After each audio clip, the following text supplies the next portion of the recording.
The city of Solaris Prime was always full of noise, light, and movement. Huge sky bridges crossed between shining towers, and hover cars moved smoothly through glowing lanes. People from many colonies walked the streets every day. Humans, androids, traders, scientists, soldiers, and even visitors from other planets. Solaris Prime was known for acceptance, for peace, and for cooperation. But sometimes, even in places of light, prejudice still lived quietly in hearts. One morning, an interstellar shuttle landed on the public arrival platform. Citizens gathered curious because the shuttle came from a distant star region known as Kairos. Kairos was a world of strong and proud alien people. They were known to be tall, brave, honorable, and skilled in combat. But they also had a strict culture about appearance. Beauty was respected, strength was admired, and scars on the face were considered a sign of shame or dishonor. The shuttle doors opened, and a group of Kyrian warriors stepped out.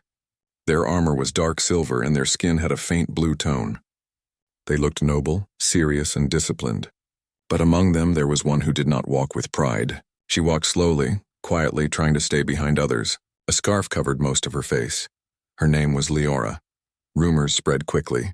People whispered. The Kyrian ambassador had brought a woman from their planet for a special diplomatic cultural exchange. But no one expected her to look like this. Her scarf covered the right side of her face, but the left side, which was visible, was beautiful. Her eyes were bright, gentle, and full of depth. Her hair was silver-white and fell softly over her shoulder. She looked delicate yet strong inside, but everyone knew what she was hiding, a scar, and when a guard scanned her for identification, she removed the scarf for a moment. Many gasped. Some looked away. Some stared too long. The scar ran from her forehead, across her right eye, and down her cheek. It was deep, old, and clearly from a terrible accident or battle. It did not make her ugly, but it made her different. And difference often made people uneasy. Even though Solaris Prime was a place of many species, many still judged what they did not understand. Leora lowered her head again, put the scarf back, and followed her group. She felt the stares. She heard the whispers. Even though no one said anything directly, it was enough to hurt. She had experienced this before, on her own planet among her own people. That was why she was here. Her world believed she no longer belonged. The Kyrian ambassador introduced her to a group of officials and community members who were responsible for hosting guests. Among them were several young men chosen to represent human culture and friendship. They were well-dressed, presentable, polite, and trained to communicate with different species. But when they saw Leora, many of them avoided eye contact. Some pretended to check their devices. Some smiled awkwardly and quickly turned away. One even whispered to another, "Why would they send her?" Leora did not react. She had heard similar comments many times. The ambassador spoke proudly of her. "This is Leora of House Serenth.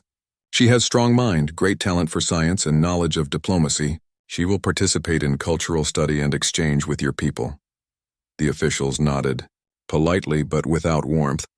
They were told to choose partners among the visitors for cultural exchange, meaning one human would be paired with one alien guest to learn from each other. A simple program. Usually many humans volunteered, but when the selection began, no one stepped forward to take Leora. The room became awkwardly silent. The ambassador's expression tightened, insult forming in his eyes. Leora stared at the floor, waiting for the same painful rejection again. Then, someone entered the hall, a little late but calm and confident.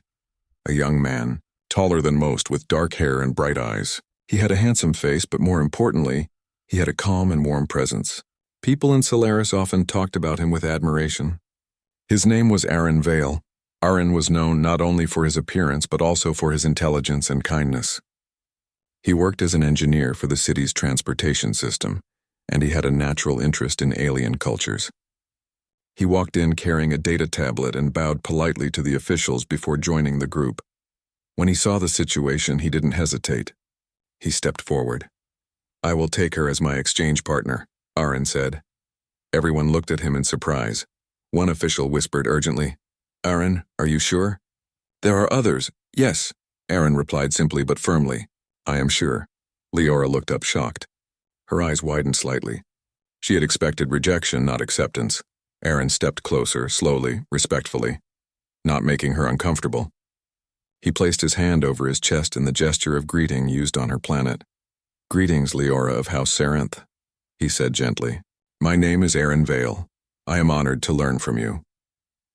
For the first time in a long while, Leora felt something warm, a small, quiet spark of hope. She lowered her head in return and responded in soft words. "I accept your companionship for the exchange." The ambassador looked relieved, even pleased. The officials nodded politely, though still with surprise. As they walked out together, Aaron spoke to her in an easy, friendly tone, not treating her differently, not acting nervous, not staring at her scar. Leora watched him carefully.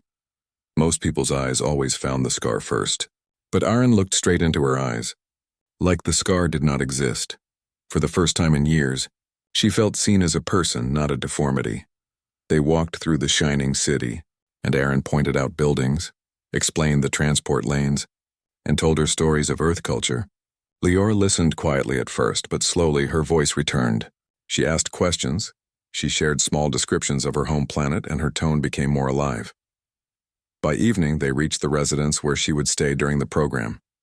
Aaron helped carry her small bag. When they stopped at the door, Leora hesitated. She looked at him and said softly, "Why did you choose me?" Aaron smiled, not a shallow smile, but a gentle one. "Because everyone deserves to be welcomed," he said. "Scars are only proof that someone has survived." Leora felt her heart tremble, not in fear, but in something warm and unfamiliar. Respect, and perhaps the beginning of trust. But unknown to both of them, shadows were also moving in the galaxy, and Leora's past was not finished with her.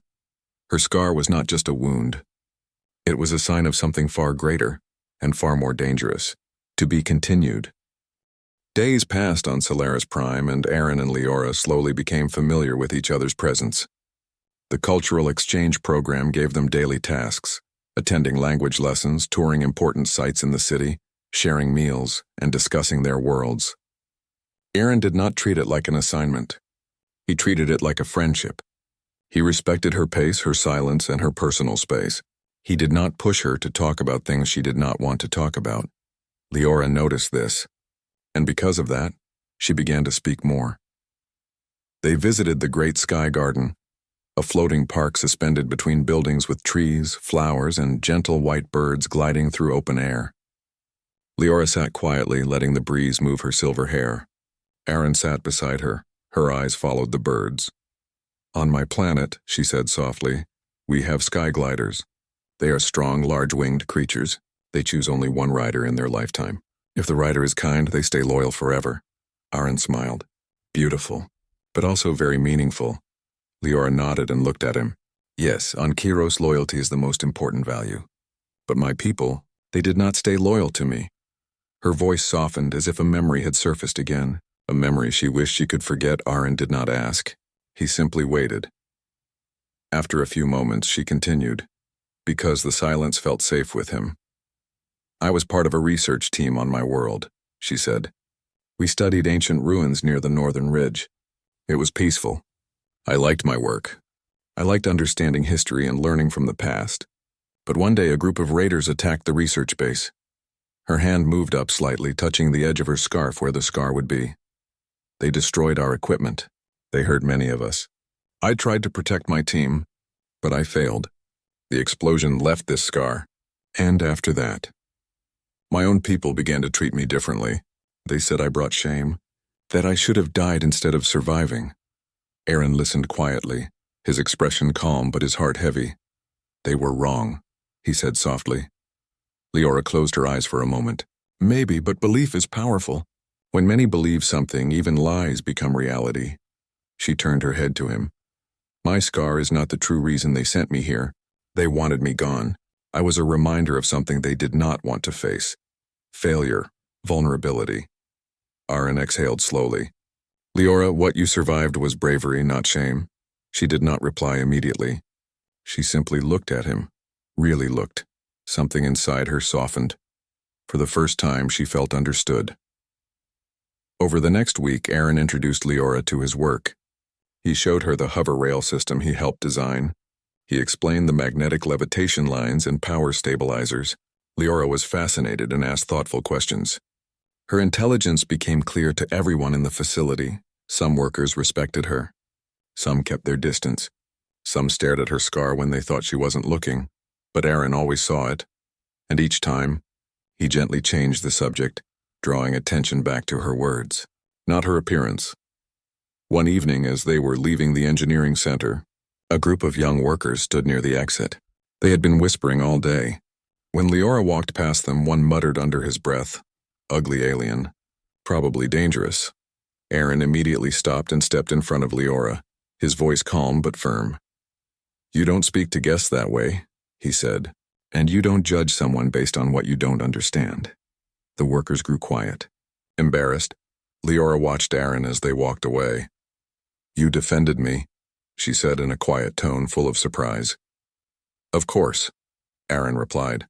"That's what people do for each other." Leora shook her head. "Not in my world." Aaron looked at her gently. "Then maybe it's time to have a new world." But peace never lasts forever. One night, Leora had trouble sleeping. She stepped out onto the balcony of her residence and watched the city lights stretch into the horizon. Her scarf was off, her scar glowing faintly in the moonlight.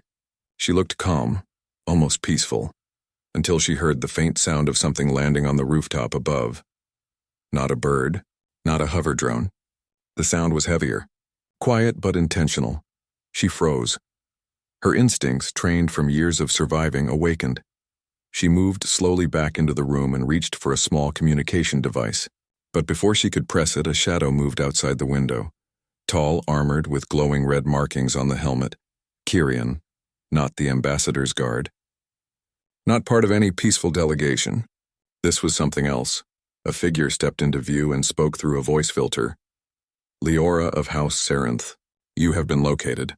Return quietly and no harm will come." Leora felt her chest tighten. She had known this moment might come, but she had hoped it would not. The raiders from before, they had not wanted to attack a research site for simple destruction. They had been searching for something specific, something Leora had discovered, something important, something dangerous. She took a slow breath. "No," she said. The figure moved closer. "You belong to us.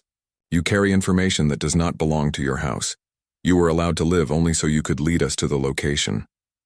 Leora stepped back, her voice calm but strong. "I owe you nothing. I will not return, and I will not help you." The figure reached for her, but before contact could happen, the door to the room opened. Arene stood there. He had come because he noticed her lights were still on and wanted to check she was all right. He froze when he saw the intruder. The armored figure turned sharply without thinking. Aaron grabbed Leora's arm and pulled her behind him, even though the intruder was clearly stronger and armed. Leora's eyes widened. "Aaron, no." But Aaron did not step back. His voice was steady. "Leave now, this is protected territory. Any threat here will be reported." The intruder hesitated, because harming a civilian on Solaris Prime would start international conflict. After a moment, they stepped back toward the open window. "This is not finished," the figure said. "We will return." They leapt silently into the darkness, vanishing into the air pathways of the night. Silence filled the room. Leora stood very still. Aaron turned to her. "Are you hurt?" Leora shook her head slowly. Her voice trembled. "They came for me, because of what I know, because of what I found in those ruins. The scar is not the real reason I am hated. It is because I survived when I should have died, and because I learned something I was never meant to learn." Aaron stepped closer. "Then tell me," he said quietly. "You don't have to carry this alone." Leora looked at him, her eyes shining with fear, sadness, and trust. "There is a secret," she said softly. "A secret that could change both our worlds. And those who want to control it would do anything to get it." The city lights flickered outside. The shadows were no longer far away. They were here, and the danger had only just begun. After the intruder left, Leora and Aaron sat together in silence for a long time. The city outside glowed quietly, as if unaware of the danger moving in its shadows. Aaron's apartment was small and warm, filled with small plants and soft lights. It felt safe, but Leora knew safety was only temporary. Aaron waited patiently. He did not pressure her. Finally, Leora spoke. On my world, many generations ago, our ancestors discovered something hidden under the northern mountains. It was an artifact. Not from our people. Not from any known civilization. It was ancient. Older than any life we know. She paused and took a slow breath. When my research team studied the ruins, we found inscriptions. They spoke of a power source. Something able to reshape energy fields across planets. A technology that could either protect worlds or destroy them. Aaron listened carefully, his eyes focused on hers. This artifact, Leora continued, was believed to be connected to star energy. If misused, it could drain life instead of giving it. My team wanted to secure it, study it slowly, carefully, but others wanted to use it for control. Her voice tightened, not with fear, but with pain. The raiders who attacked us, they were not random criminals. They were part of a secret faction on my planet. A faction that believes power is the only truth. They wanted me because I deciphered the location of the artifact's core. I knew where it was hidden. She looked directly into Aaron's eyes. And I refused to tell them. Aaron nodded slowly. So the scar is from protecting something important. Yes, Leora said softly. But my people did not believe that. They only saw that I survived.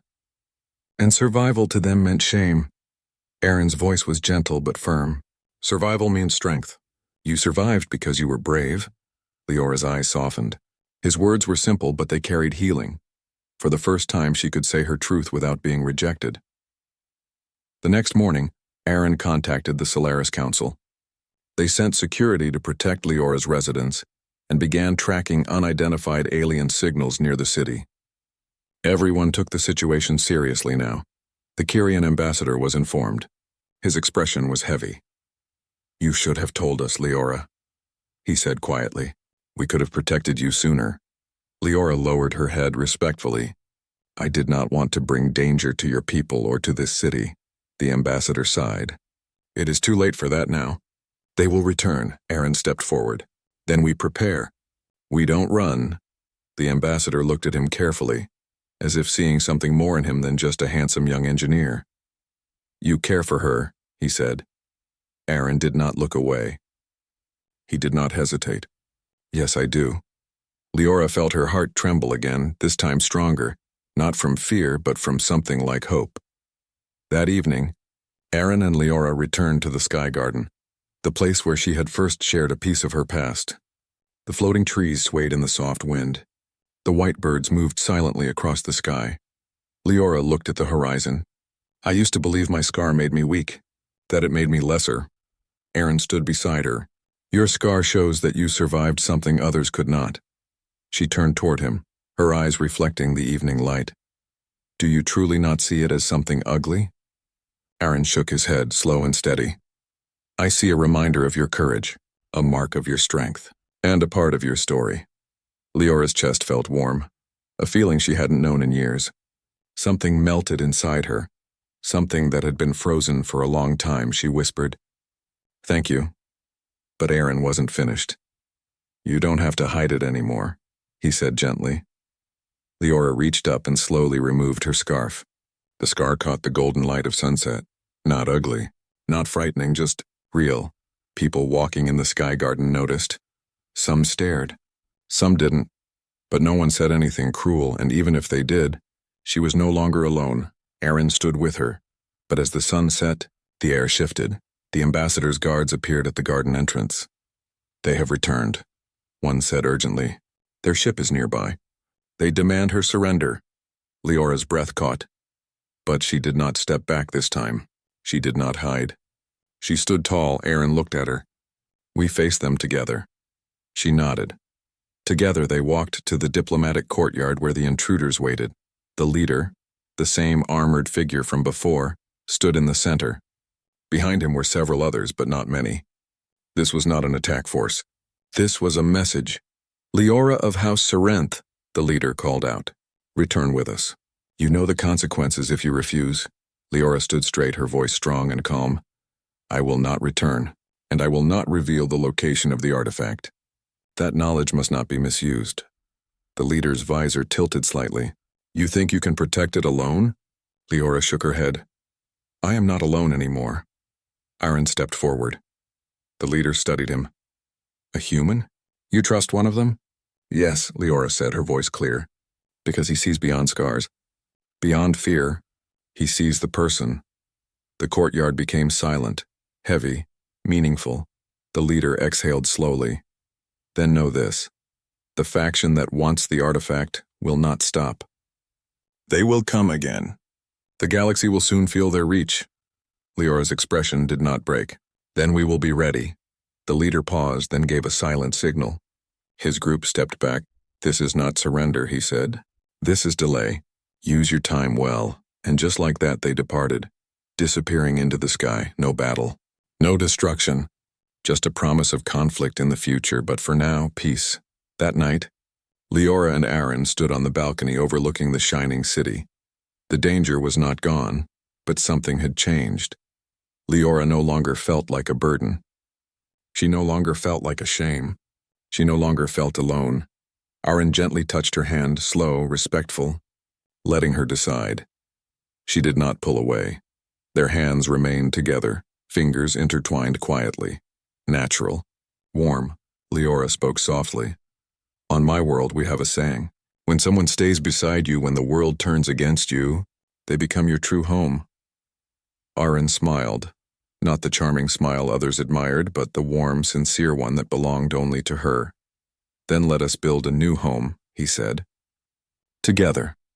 Leora looked out at Solaris Prime, bright, alive. Filled with endless possibilities, she nodded. Yes. Together. Because now, her scar was no longer just a mark from the past. It was the beginning of a future. A future where she was not rejected. A future where she was seen. A future where she was loved. The end.